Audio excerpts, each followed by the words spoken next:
Hi welcome to my channel. ఈరోజు మీకు ఎంతో రుచికరమైన కొత్త కాంబినేషన్లో ఒక కూర చూపిస్తానండి. అదే ములక్కాయ బీరకాయ కూర. దానికోసం ఒక కడాయి తీసుకొని 2 టేబుల్ స్పూన్లు ఆయిల్ వేసుకోండి. ఆయిల్ హీట్ అయిన తర్వాత జీలకర్ర, మినపప్పు,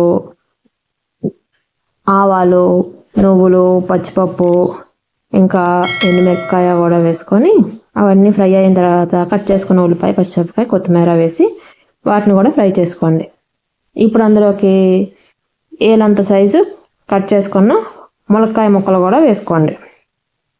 ఇవి కూడా బాగా కలుపుకొని ఇప్పుడు సన్నగా కట్ చేసి పెట్టుకున్న బీరకాయ ముక్కలు కూడా వేసి అందులోకి కొంచెం పసుపు, కొంచెం ఉప్పు వేసి బాగా కలిసేలాగా కలుపుకోండి. మనకి బీరకాయల్లోకి వాటర్ బాగా వస్తుందండి. ఈ వాటర్ బాగా వచ్చే వరకు ఉడికించుకోండి. ఇలా బీరకాయల వాటర్ వల్ల ఉడకటం వల్ల ములక్కాయల సారం అంతా కూడా కూరలోకి దిగి చాలా రుచిగా ఉంటుంది కూర. చూడండి ఎంత వాటర్ వచ్చిందో. ఇప్పుడు ఫ్లేమ్ కొంచెం మీడియం ఫ్లేమ్లో పెట్టుకోండి స్టవ్.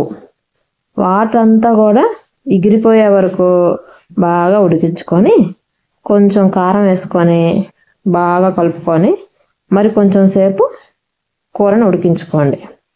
అప్పుడు ఆ వాటర్ అంతా కూడా ఎగిరిపోయి చాలా బాగుంటుంది.